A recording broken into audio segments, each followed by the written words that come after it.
kama kwa mfano mimi hapa brother, mimi unaweza kunipa sini gani? Nakupa ya mapenzi. Kwenye zile sini za watu hapo kitandani wamejifunika shuka. Pale ni huwa kweli wamevua nguo wote au waga mnyoshe hapa kidogo. Bwana, mambo vipi mtazamaji wa TJ TV online, moja kwa moja unetutazama kutoka hapa jijini Dar es Salaam.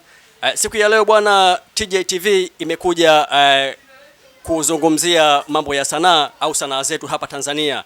Lakini pia imekuja kuzungumzia kuhusiana na changamoto za madirector, lakini pia changamoto za wasanii au namna ya kumanage wasanii kwa upande wa madirector. Siku ya leo TJ TV imekuja kuzungumza na director mmoja ambaye anajulikana kama Mabafe. Mabafe ni brand moja kubwa sana, kama ulikuwa haumfahamu basi unamfahamu kuanzia sasa kupitia TJ TV online. Kuna mambo mengi sana ya kuzungumza ndani ya TJ TV kuanzia this time mpaka mwisho. Usitoke, baki na mimi. Bana, kama nilivyokuambia hapo awali kwamba siku ya leo TJ TV online itakuwa ndani ya Mabafe kwa ajili ya kukupa burudani, lakini pia tunataka kujua Mabafe ni nani, au sio bana? Lakini pia ndani ya Mabafe kuna nini? Karibu sana. Niko na Mabafe hapa mwenyewe sasa, ambaye nimekuambia kwamba tutakuwa ndani ya Mabafe, niko naye hapa. Kaka, mambo vipi? Say fresh kabisa kaka. Fresh? Unyama. Mishe zinaenda? Alhamdulillah, tunamshukuru Mungu. Mbona kinyonge sasa, alafu brandi kubwa, jina kubwa, nini shida mzee wa kazi? Okay, leo TJ TV ipo ndani ya Mabafe, lakini pia watazamaji wanakutazama kama hivyo. Wanahitaji kujua Mabafe ni nani na kwa nini TJ TV imemtafuta Mabafe na sio mwingine. Mimi nashukuru sana kwa heshima kwanza ambayo mmenipa. Mmekuja kunitembelea. Kwa majina mimi naitwa Mabafe. Ukipenda unaweza kuniita director Mabafe, pia ni cast, naigiza. Ushanielewa? Si kifupi tunajihusisha na sanaa kiujumla. Nadhani kama hiyo. Okay, ina maana wewe ni director lakini pia wewe ni cast. So tunatamani kujua kwamba director unaandika labda story au labda unafanya editing au labda una shoot au unafanya nini ili wanaokutazama wajue kwamba upo katika engo gani? Mimi naweza nikasema niko full package. Yaani mimi ni mwandishi wa story moja mzuri sana. Yaani kuliko hata watu wanajofikiria. Yaani kuna story hata nikikuonesha sasa hivi hapa ambao ninaiandika mpaka sasa hivi, unaweza kusema huyu jamaa huwa anafikiria nini na anawaza nini. Na nadhani ni project ambayo next time linakuja. Okay, usimalize utamu kwa sababu ukisema full package ina maana yani ni kimkoba fulani au kipasi ambacho kimejaa makorokoro kibao. Okay, so kwa upande wa director, tukianza na director sasa. Madirector najua huwa mnapitia changamoto nyingi sana kuhakikisha mnapata kazi nzuri na mambo kibao ambayo mnayapitia. Ili uweze kumpata cast, ili aweze kusimama katika nafasi ambayo unaitaka wewe na kukupa kitu ambacho unakitaka. Ni yule ambaye tayari anajua kabisa kazi au labda ni yule ambaye hajui?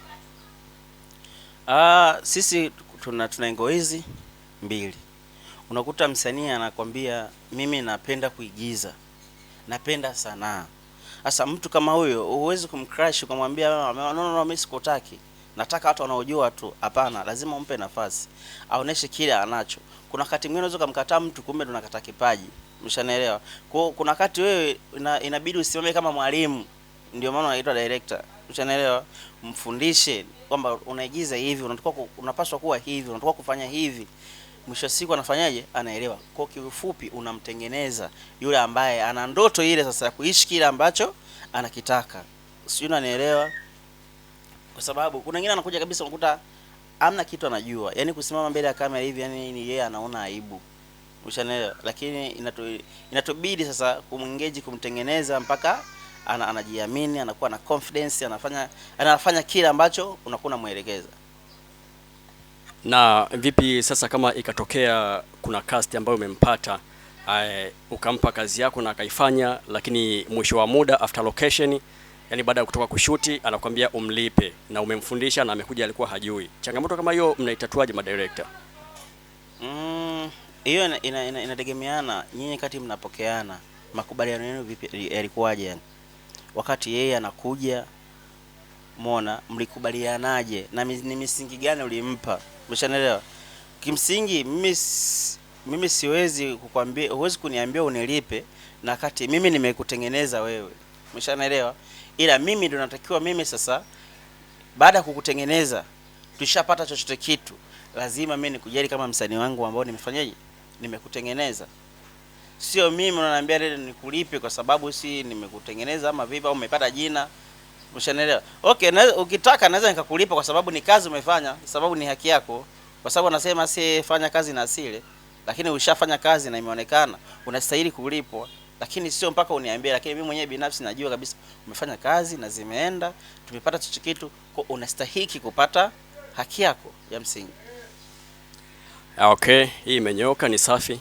So una mprotect vipi cast wako ambao umeshampata na umemtengeneza, kuhakikisha kwamba anabaki katika mikono yako salama ndani ya mabafe?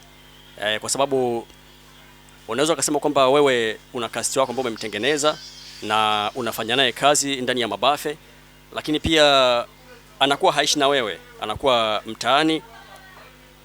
Vipi kama ikatokea kule mtaani ameenda kufanya kazi sehemu zingine tofauti na mabafe na bila kutoa taarifa? Hapo unasimama vipi kwenye nafasi kama director?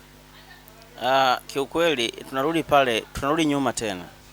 Ni misingi ipi mlipeana wakati mnapokeana? Umeshanaelewa?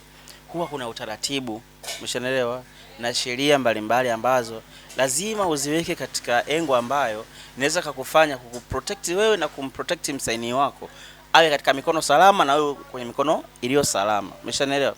Na ukiona msanii amefika hatua kwamba anaweza kuamua kuondoka kwenda kufanya kazi zingine na au una taarifa yoyote wala hajasema anaenda wapi, afu unakujishangaa unaona kashafanya tu project hiyo, au unamhitaji kwenye project yako umpati kwa wakati na nini. Sasa hiyo ni changamoto.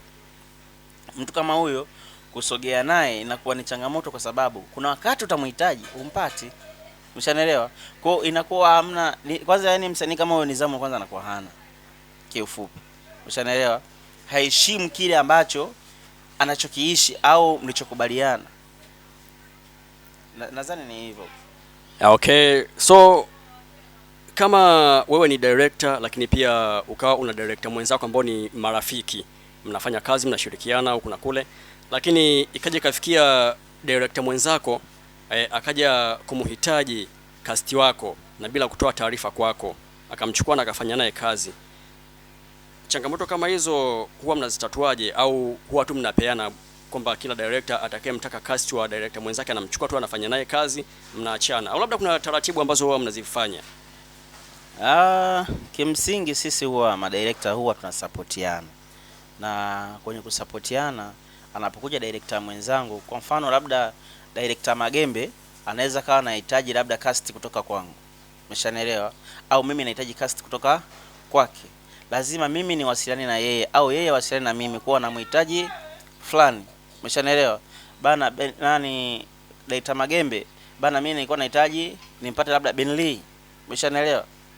Kwa lazima nifanye mawasiliano. Kwa siwezi nikaenda moja kwa moja bwana Magembe namtaka Benly namuomba nifanye naye kazi. Umeshanielewa? Yaani kihuni hapana, lazima nimtafute bwana, mimi nina project yangu 1 2 3 katika watu ambao nimewaona naweza nikafanya nao kazi au anaweza akafiti hapa, nimemwona Benly. Umeshanielewa? Kwa ndugu yangu naomba tusupportiane, au kama kuna namna ya kufanya tufanye ili nimpate cast ya aje kufanyaje, aje kufanya project yangu. Nadhani kwa hivyo. Okay. Sasa kwa mfano wewe kama director tayari umeshaandaa project, lakini pia umeshaandaa script kwa ajili ya kuwagaia makasti, lakini ikaja kufikia ule muda sasa mnatakiwa kuingia location, baadhi ya cast wakapata changamoto fulani, lakini pia ikawa ni ngumu ya wao kufika location na kucheza zile scene ambazo mnakuwa mmewaandalia, lakini pia ukiangalia na wewe kama director kazi kuna ulazima kazi itoke, una fix vipi hilo pengo? Kiukweli inakuwa changamoto sana, na imekuwa ni changamoto kubwa sana, kwa sababu wasanii wengi wakishafika mahali fulani huwa wanaanza kusumbua. Unakuta mna project ambayo mmeanza nao vizuri, lakini unapofika katikati msanii anakuwa apokee simu, unampigia simu ashiki, akishika, yani ahadi zinakuwa ni nyingi, mizunguko inakuwa ni mingi. Kwa hiyo kweli hiyo inakuwa inakatisha tamaa. Na ukiangalia ni project ambayo unakuta mtu ushampa uhusika kwamba yani kwenye hii project yeye ndio muhusika mkuu, umeshanielewa. Kwa kusema tena uweke mtu mwingine inakuwa kidogo changamoto, umeona. Kwa inabidi utulie, uwe mvumilivu kumsubiria yeye sasa. Lakini kiukweli madirector wengi tunapitia changamoto kubwa sana, ni hiyo. Wasanii wanaita changamoto hapo tu. Okay. Lakini pia kuna changamoto ambayo unakuta ndani ya makasti hao kuna kitu mapenzi yanaanzishwa baina yao bila madirector kujua. Lakini pia dakika ya mwisho wakishajuana na kuzoeana tayari wanaanza dharau. Kuna mwingine ambaye inakuwa ni ngumu kumsikiliza mwenzake, au labda tayari inakuwa ni chanzo cha wao kutokuhudhuria location kwa sababu tayari walikuwa na mahusiano na mapenzi. Ina maana in short ni kwamba changamoto ambazo zinavuruga kazi kama wewe director ambazo zinahusiana na mapenzi, changamoto kama hizi huwa unazitatua vipi? Yani samahani sijaelewa, labda yani kwamba casting ndo wanaanzisha mahusiano na director ama wao kwa wao? Nikimaanisha ni wao kwa wao. Wao kwa wao. Sasa hiyo ni issue personal sana, kwa sababu huwezi kumzuia mtu asimpende mtu. Hiyo ni ngumu sana. Yaani kumzuia mtu asimpende mtu, hiyo ni ngumu sana, kwa sababu huwezi kuzungumzia moyo wa mtu. Kikubwa ni nidhamu. Na siku zote kwenye kazi, yaani mimi huwa nawaambiaga sana kambini kwangu, nawaambiaga sana wasanii wangu kwamba mimi siwazuii kwa msipendane. Siwazuii kwamba nyinyi wewe usimpende fulani, wewe usipende fulani, kwa sababu mimi siwezi kuingilia kwenye mioyo yenu. Umeshanielewa? Kikubwa tu tunapokuwa kwenye project za kufanya kazi, lazima tuzingatie, tuwe na heshima na nini. Hivyo vitu vyenu kama mligombana au mmefanyaje, mnatakana huko baada ya project zetu kufanyaje kukamilika. Kwa hiyo ni misingi tu unayoweza kuiweka wewe mwenyewe, na sio kuweza kuwalimiti watu kwamba sipendane. Ni ngumu sana shehe wangu, maana kama Adamu mwenyewe alishindwa, ndugu yangu, sisi tutashindwa kuwazuia kweli?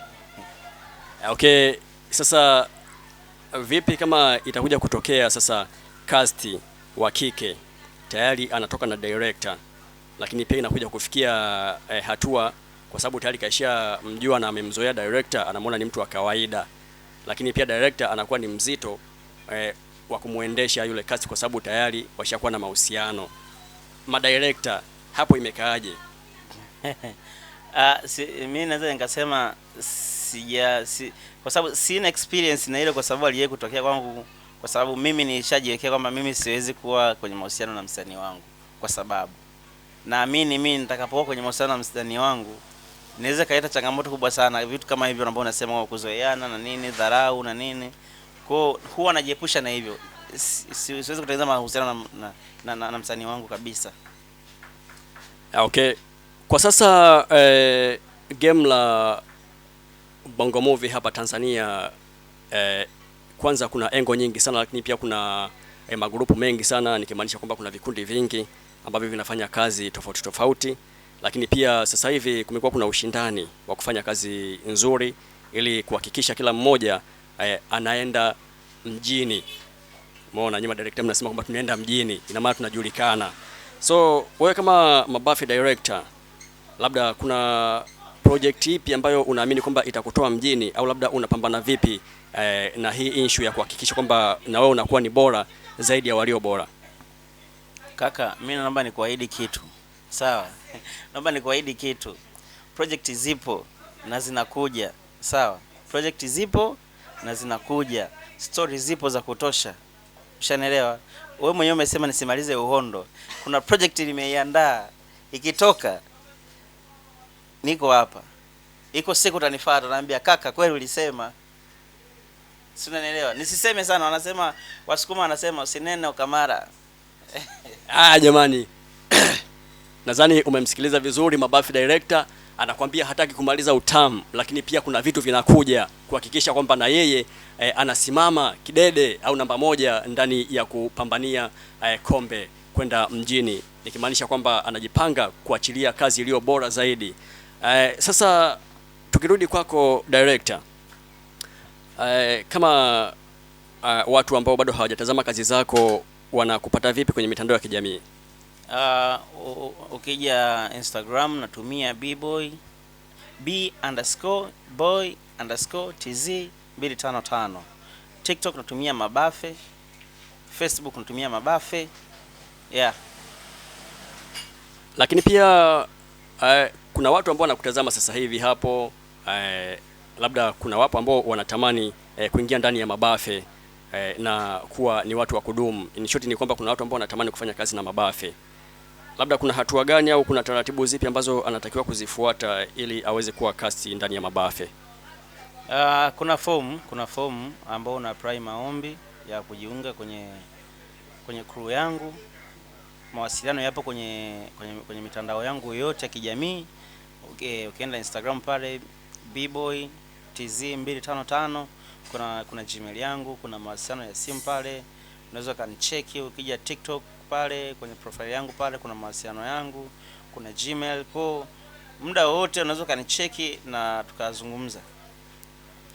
Okay, shukrani sana. So kwa sasa labda kuna project ambayo inafanyika au kuna nini ambacho kinaendelea ndani ya Mabafe? Yeah, kwa sasa kuna project inafanyika ambayo project ni ya director mwenzangu ambao tunashirikiana. Very soon ishaanza episode ya kwanza mpaka ya 6, inaitwa The Cycle of Love, ambayo inaendelea mpaka sasa hivi. Ndo tunaipambania hiyo. The Cycle of Love. Yeah, mtu anapoingia mjini YouTube pale anaandika The Cycle of Love au labda kuna jina la channel official ambayo The Cycle of Love ipo ndani ya channel?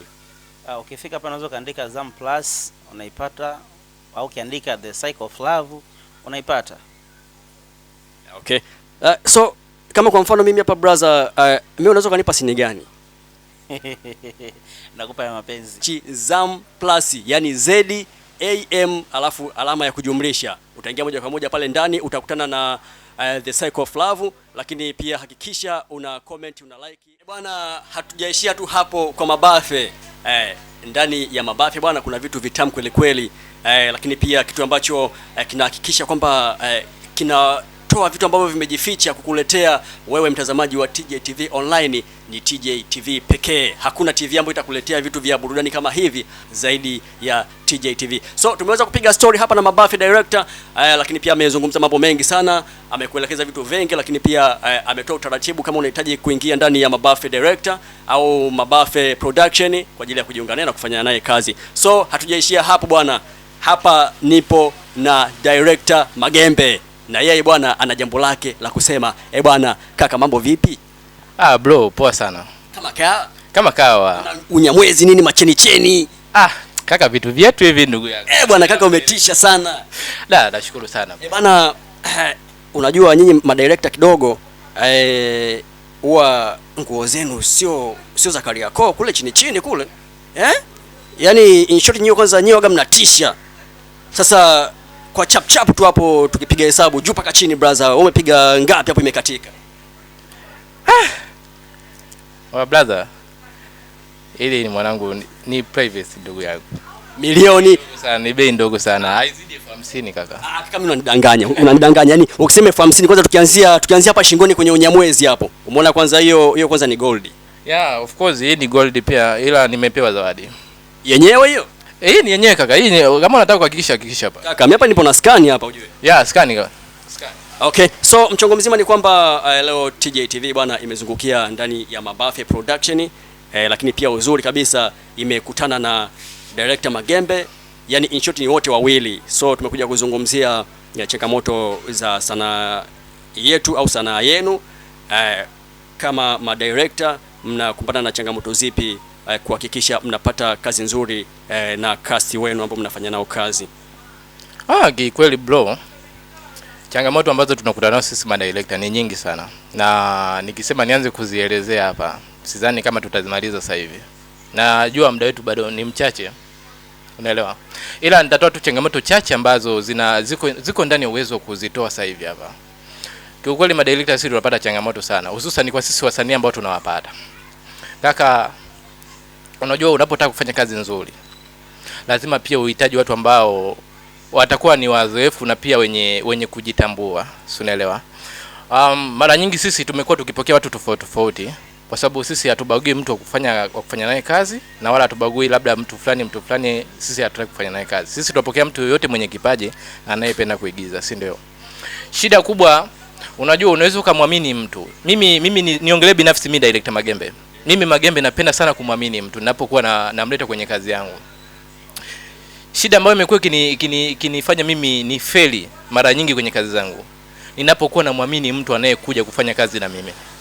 Mara nyingi unamwamini mtu kuja kufanya kazi na wewe, alafu ukishampa scene kadhaa, akishaonekana tayari anajiona yeye ni brand. Unaelewa? Kwa hiyo kuna muda mwingine unaweza ukawa unamhitaji kuja kushuti, yani unapiga simu ashiki.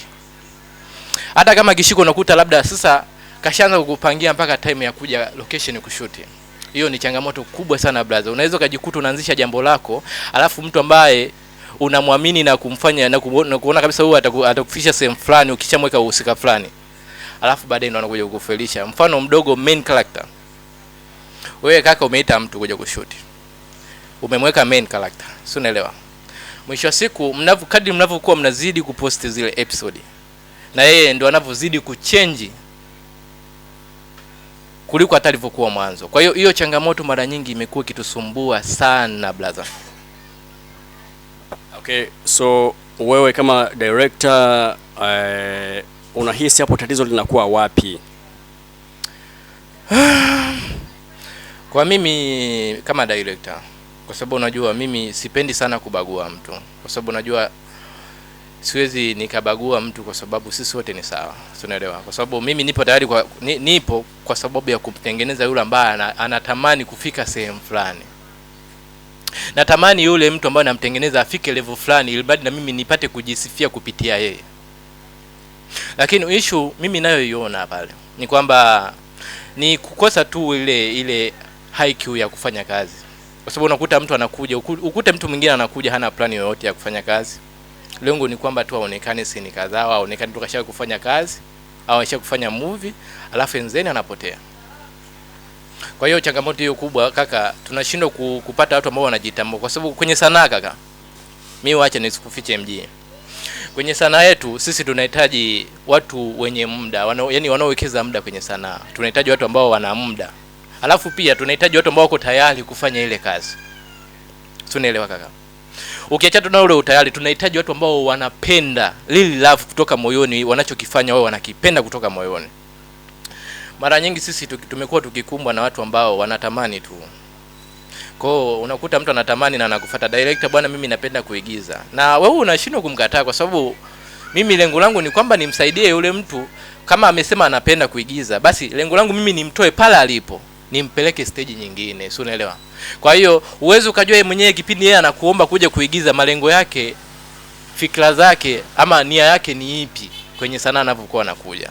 Na the way unapokuwa unafika mara kwanza ukiwafanyia interview, wanaintroduce vizuri sana.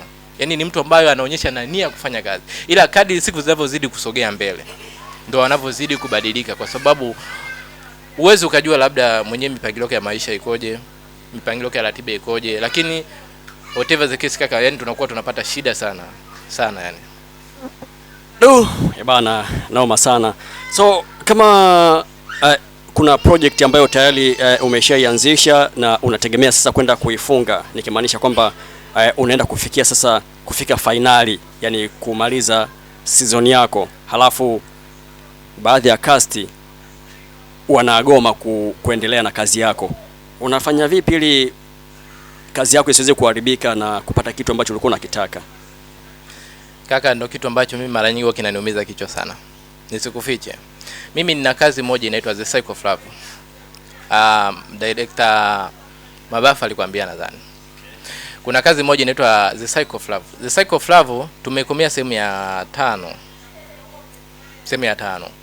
Kwa hiyo mpaka sasa hivi hatujawahi kushuti The Cycle of Love kwa sababu ya changamoto hii ndogo za wasanii. Kiukweli hiyo kazi nitumia gharama kubwa sana. Kwa sababu mimi Chinga Media ni familia yangu. Na pia nimetumia watu wa Chinga Media, wameshuti mule ndani. Kwa hiyo kuna muda nilikuwa natumia gharama kubwa kutengeneza kitu kizuri ili mradi kiende vizuri. Lakini nilijaribu kwa sababu mimi nilikuwa sikutaka kuanzisha mimi kazi na wasanii wakubwa wote. Nilikuwa na wasanii wangu na nina kikundi changu, sio unaelewa? Kwa hiyo niliona nikianzisha story fulani, nikiandika kazi fulani, lazima niite watu wangu ambao kidogo at least majina yao yametembea, ili kuja kupushi kazi yangu, na sio tu kupushi kazi yangu, au wapushi hata wale ambao wako chini, ambao hawajawahi kuonekana, na wenyewe waoneshe kipaji chao kwa raia. Unaelewa? Sasa unakuta mtu unamshutisha mtu fulani ambaye kidogo katoka, alafu badala ya muda anakuwa yuko busy tayari, na yeye ashaanza kujiona star. Kama mimi nimeshuti na Ben Lee, je, hao wengine sina shoot nao fresh tu?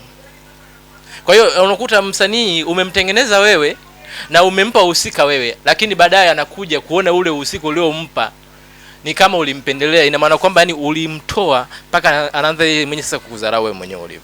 Ndio tabia ya wasanii wetu walivyo. Kikubwa mimi naonaga, kwa mfano kama uliuliza kwamba waga na fix vipi kwenye kusolve kitu ambacho labda kama msanii kagoma, kaka, inakuwa changamoto sana. Nadhani hata mwenyewe unaelewa. Inakuwa changamoto kufix sana jambo, kwa sababu unajua nikwambie kitu kaka. Unajua story inamtaka mtu, na sio mtu atake story, si unaelewa? Story inamtaka mtu. Pale unapokuwa unamshutisha ule mtu afa kalikava kwenye ile story ambayo kwenye ule usika ambao mwenyewe ulitamani akae na aucheze, akaucheza na ukatiki. Baadaye akaja kaondoka, kuja kuleta mtu mwingine kufix ile sehemu au ile pengo ni changamoto kubwa. Kwa sababu cha kwanza kuna mawili, story wake, story haribike ama story poe. Mfano mdogo mimi natolea kaka. Nadhani dunia unaiangalia. Sitaki kuiongelea sana, lakini nataka nikugusie kitu kimoja tu. Director Bichwa, Baba Asma. Kuna uhusika wa Mati. Ule uhusika wa Mati nadhani sijui sababu zao mpaka alitoka, lakini alijaribu kufix kulikava mtu mwingine kuhusika wa Mati, lakini mapokezi yake aliyokuja mwisho wa siku ilikuwa ni matusi tu. Na sio tu matusi. Yaani kazi yenyewe pia ilipoa. Tukifika upande wa Mati na Manyanya, yani inakuwa haiko quality kabisa. Ni very low. Unaelewa? Kwa hiyo changamoto pia kaka ipo. Una uwezo kuleta mtu mwingine kufix kwenye ile pengo la mtu aliyetoka. Lakini sasa hawezi akacheza kama mtu aliyefanyaje? Aliyekuwepo, aliyetoka. Si unanielewa vizuri? Kwa hiyo ni changamoto kubwa. Mara nyingi sisi ukiona kazi imeenda, tunajaribu tu kuforce hivyo kutokana na watu wameipokea. Ila kama unaona kazi yenyewe inaenda tu ni ya kawaida, waga tunajaribu kuiweka pembeni kidogo, afu tuanze kufanyaje? Tuanze kutafuta namna nyingine ya kusolve au kuanzisha kazi nyingine ambao tutaona kabisa tutaenda nao mbali. Lakini kikubwa ni kwamba tunahitaji watu ambao wako serious sana. Okay. Bwana mtazamaji wa TJTV, nadhani umemsikiliza vizuri Director Magembe, lakini pia bwana, siku zote hakunaga kazi rahisi. Yaani mpaka ukae mbele ya TV yako unaangalia episode ya kwanza, ya pili mpaka ya 100 au mpaka episode ya 10. Amini kwamba kuna watu ambao wameungua mikono huku nyuma ndipo chakula kikaiva. Director Magembe, kwa sasa kuna madirector wengi sana hapa Tanzania, lakini pia kuna wengine ni chipkizi ambao wanakuja kwa kasi sana kwenye game na kuhakikisha wanafanya kazi nzuri na kazi ambayo itakwenda kukubalika, nikimaanisha kwamba wanafanya kazi kali, kazi quality. Kama Director Magembe sasa unapambana vipi kuhakikisha wao hawakutangulii? Cha kwanza kaka, mimi naamini sana uwezo. Siamini maneno, naamini sana uwezo. Muhimu ni kwamba sasa hivi unajua game sasa hivi imekuwa na changamoto kubwa. Ya ushindani umekuwa mwingi, chachu ya ushindani imekuwa ni kubwa mno kuliko hata unavyofikiria wewe. Kwa hiyo kikubwa ambacho sisi tunakiamini sasa hivi na tunajaribu kuitengeneza, mifumo tunajaribu kuitengeneza sisi. Tunatakiwa tutengeneze kazi bora na yenye kumvutia mtu endapo ataitazama. Unajua kazi kaka, nikwambie kitu kimoja. Kazi yako ndio inayomvuta mtu kuja kukutazama. Ukitengeneza kazi nzuri, yani kuanzia kwenye uandishi, director mpaka wale wachezaji, endapo kama watadefine vizuri kila mtu sekta yake, bro, amini hakuna mtu anayekushika. Tunahitaji kazi quality na bora. Na si bora kazi, tunahitaji kazi bora. Mimi naamini sana kwenye kutengeneza kitu kizuri. Kwa sababu naweza kusema kwamba mimi ninapokuwa natengeneza kitu changu huwa siangalii ushindani. huwa naangalia vision ya mimi mwenyewe. Je, natengeneza hichi kitu kifike wapi? Je, na natengeneza hichi kitu kimfikie nani, au kichukue mauzo gani kwa raia au kwa jamii ambao wananiangalia mimi? Na ninapokuwa nafikiria vile, sasa inabidi nitengeneze picha kali au video kali ambayo pia hata kama yule mtazamaji ataenda kuitazama impendeze na aipende pia, aipokee kwa moyo wake mmoja. Kama kwa mfano umepata cast halafu akawa ni mke wa mtu, huwa mnatengeneza mazingira gani hapa ili kuweza kufanya naye kazi, na moja kwa moja tayari ameshakwambia kwamba yeye ni mke wa mtu lakini anahitaji kufanya kazi na director Magembe? Swali zuri. Nilikuwa nategemea uniulize hilo swali. Yaani ndio changamoto kubwa ambayo ishakunikuta kwenye maisha yangu. Mimi na shoot kaka, nilikuwa na shoot na mke wa mtu. Nakumbuka hiyo ilikuwaga ni Kitunda. Nilichukuaga mke wa mtu kuja kushoot naye. Alisema anapenda kazi sana. Nikamwambia sawa, muda unao? Akaniambia umeongea na mmeo? Akaniambia ndio nimeongea naye. Kumbe kaka, yule mtu yule mwanamke hakuongea na mmeo wala nini. Ila alichokifanya, alichukua jukumu la kuja kufanyaje? Kushuti tu bila taarifa yote. Ila mimi aliniambia kashaongea tayari na mume wake. Kwa hiyo tukio ambalo lilikuja kutokea pale, mume watu walimwambia. Mume katoka kazini kaja moja kwa moja mpaka location, ileta vurugu sana kaka. Yaani kiasi kwamba mimi sikupenda, sikufurahia kabisa. Kwa hiyo kitu ambacho mimi nilikiona sio vyema. Kwa hiyo mpaka sasa hivi mimi hapa nilipo kaka, siwezi kufanya kazi na mtu pasi na kujua background yake ya nyuma ipoje. Usielewa. Kwa hiyo kama nahitaji kufanya kazi na mke wa mtu, kanifuata, bwana director, mimi nataka niigize. Cha kwanza nitaulizia muda wake, nitaulizia nafasi yake, cha pili nitaulizia je, sehemu anayokaa unamilikiwa, unajimiliki? Na kama unamilikiwa, basi mimi na jukumu la kuongea na yule mmiliki wako ili atoe rai ya wewe kuja kushuti. Na kama haitowezekana, basi mimi sina sababu ya kufanya kazi na wewe. Okay, brother Magembe director, wewe umeoa? No, bado sijaoa. Vipi kama ukija kuoa alafu mke wako au shemeji yangu akakwambia bwana, mimi kuwa na wewe hakikisha unaacha sanaa ndipo nitakuwa na wewe au utanioa? Yaani kaka, niliahidi kwenye maisha yangu kwamba mtu yoyote atakayekuja kunishauri kuachana na sanaa, mimi nitamuona kama adui. Nitamuona kama mchawi. Wanawake wako wengi sana kaka. Ukiona mwanamke ambaye anakuja kukutaki, kwa sababu nikwambie kitu kimoja kaka, mimi sanaa kwenye maisha yangu imekaa. Yaani sanaa ni damu yangu. Yaani kiufupi nikwambia sanaa ni maisha yangu. Kwa sababu kama nimeweza kushawishi wazazi wangu, familia yangu mimi inanisupport na inashirikiana na mimi kwa kila jambo. Mke mimi sio sababu ya kunifanya mimi niache. Kwa sababu kitu ambacho kiko kwenye damu kaka, unakifanya kwa uhuru. Tunaelewa? Unakifanya kwa uhuru pasi na kile ambacho unafanya yaani unafanya tu kwa kupretend, yani kwamba mimi bwana nafanya tu ili mradi nimefanya. Lakini kitu ambacho unakipenda na unakifanya kwa kukipenda, bro, amini, ukiwa na malengo, ukiwa na nia, ukajua kujituma na kuongea vizuri na watu, utafika mbali. Kwa hiyo unataka kuniambia kwamba ni bora muachane lakini sio kuacha sanaa? Yaani ndio jibu kaka. Sasa ni mke gani ambaye yani kiufupi inategemeana. Sasa amenikuta niko kwenye sanaa, kanikuta siko kwenye sanaa. Amekukuta. Sasa kama mtu kanikuta na yeye kaja kabisa anajua mimi bwana kazi yangu ni kazi fulani, kwa nini alete vitu vyake au alete ratiba zake ambazo hazikuwepo kwenye maisha yangu? Wewe una flash kaka, wewe ni adui, ni mchawi. Fukuza, timulia mbali. Bwana, noma sana. So hivi kwenye zile sini za watu hapo kitandani alafu wamejifunika shuka pale, ni huwa kweli wamevua nguo wote au waga mnyoshe hapa kidogo? Kwa sababu unajua kwanza mimi waga naangalia sana, unakuta wamejifunika shuka wapo kitandani, kama mwanamke akija kuinuka kajifunga nguo imeishia hapa. Sasa mimi najiuliza, hebu nyoosha hapo basi.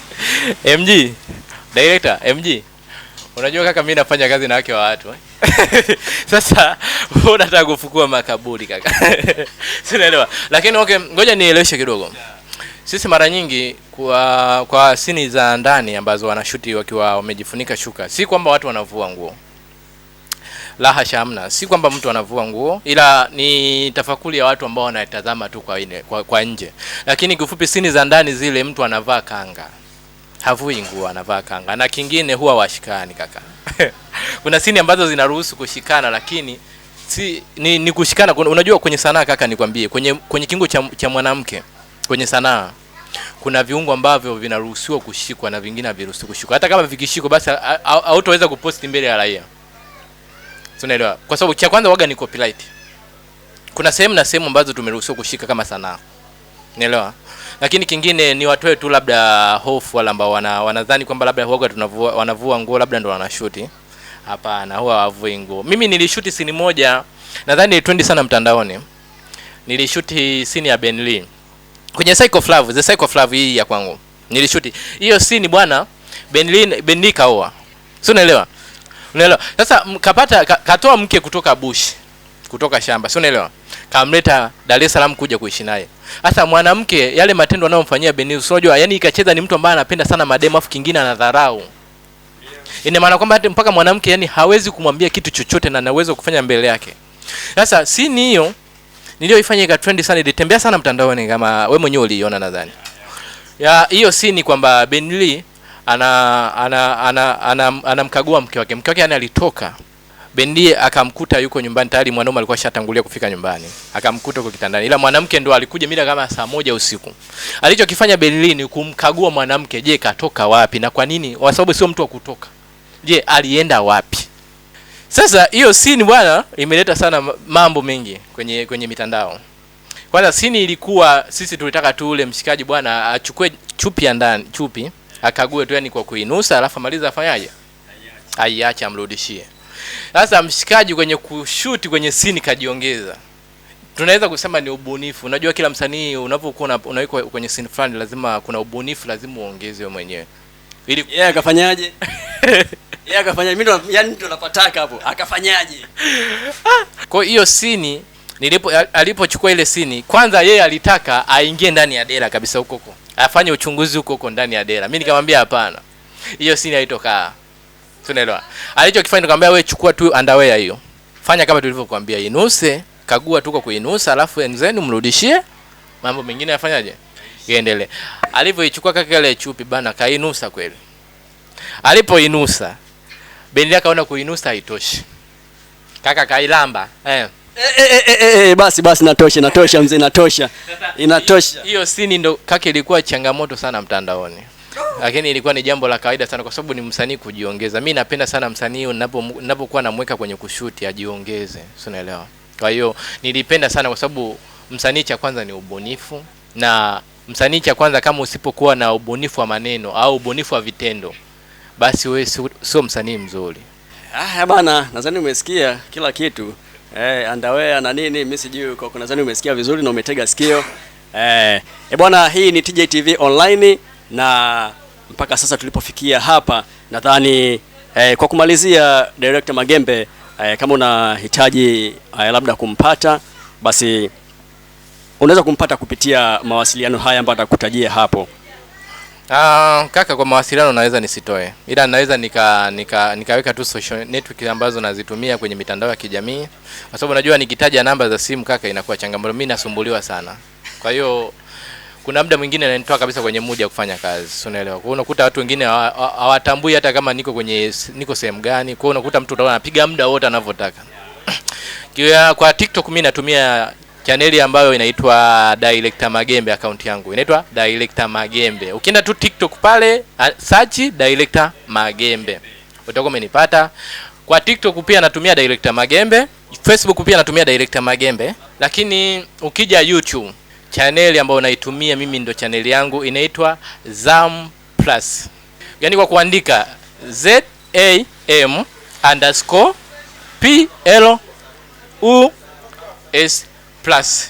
Yeah. Bana, mwanangu mimi nakushukuru sana. Umetisha kinoma noma. Yeah, thank you bro. Yeah. Mwenyewe pia. Yeah.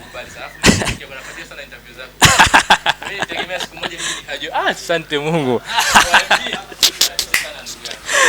Bana, tunashukuru sana kwa kuwa pamoja nasi kuanzia mwanzo mpaka mwisho. Umetulia ndani ya TJ TV Online, lakini pia umeweza kufuatilia kipindi hiki cha sanaa zetu kuanzia mwanzo mpaka sasa, ambako nimesimama mbele yako hapa ni Director MG, lakini pia siku ya leo nimesimama kama host. kutoka ndani ya TJ TV Online. Bwana, shukrani sana. Ingia pale ndani ya YouTube, andika TJ TV Online, subscribe pale, comment, share and like. Shukrani sana, mpaka wakati mwingine tena tutakapoonana. Bye bye.